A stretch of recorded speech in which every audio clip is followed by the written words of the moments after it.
everyone. This is our last book on the Groundhog theme, I think, and it's called Groundhog's Runaway Shadow. So let's dive right in. It's written by David Diedrzycki. The only thing that could keep up with little Phil Groundhog was his shadow, no matter how fast he ran. Or how high he jumped, his shadow followed his every move. Whether he laughed, see his shadow, or cried, his shadow was always right there beside him.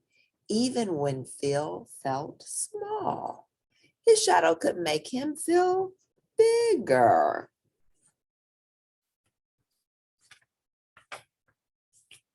But everyone grows up, even groundhogs and their shadows.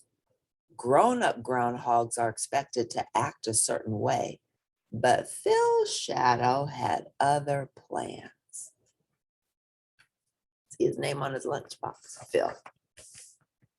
Phil's idea of the perfect vacation was taking the bus to the local beach. Shadow dreamed of visiting faraway places. Phil loved scary movies. Shadow, not so much. Phil enjoyed eating dandelions, clover, and tree bark. Shadow craved something spicy. Shadow likes tacos. Phil liked to be on time.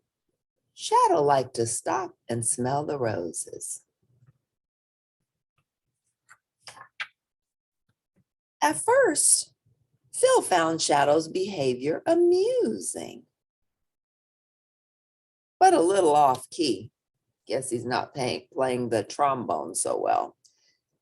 Phil's friends found it amazing and a little gross. Burp.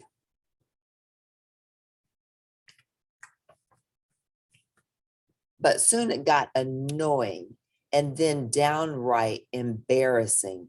P.U. Phil had had enough. Why can't you be like other shadows? I wish you would just go away. So Phil has a dilemma. His shadow doesn't like to do what he does. His shadow's a little bit naughty. Shadow was crushed. He got angry because Phil's telling him he wants him to go away. But then he thought about it. Phil said he should go away, and he had always wanted to travel. So that night, look at Shadow. Phil's in the bed. Look at what Shadow's doing. And the next morning, and a couple of days later, and into the following week, that's exactly what he did. He went away. He took a cruise ship. He went on a train. He went to Egypt. Back at home, Phil tried everything to find his shadow. Oh, Shadow, where are you? He posted signs saying Shadow was lost. He used the newspaper, Groundhog Seek Shadow. Then he saw Shadow making news. Mysterious shadow seen at Eiffel Tower. Without him. Shadow to star in movie. Shadow meets Queen. Shadow rocks White House. Suddenly, Phil's life seemed pretty dull. He longed to be exploring with Shadow.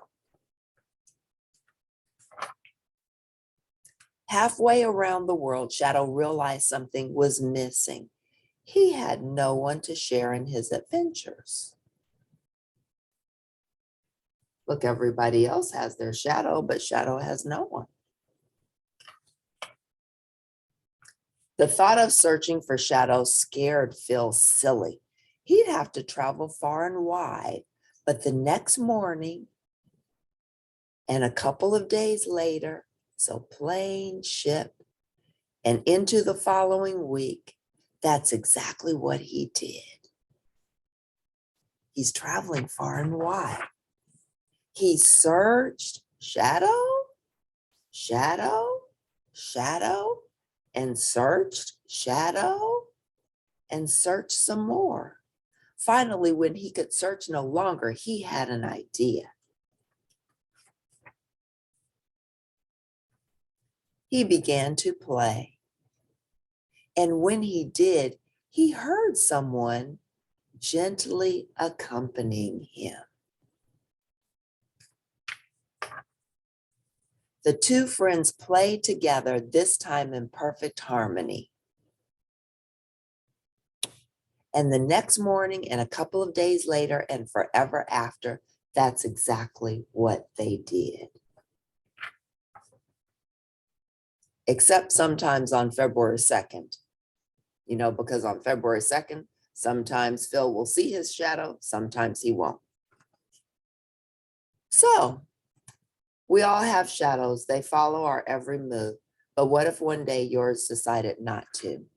So I think the moral of this story is sometimes we aren't happy with the gifts and some of the things we have, and maybe some of the friends we have, and then we don't want them anymore. And then maybe they go away. And then we realize we miss them and we want them back.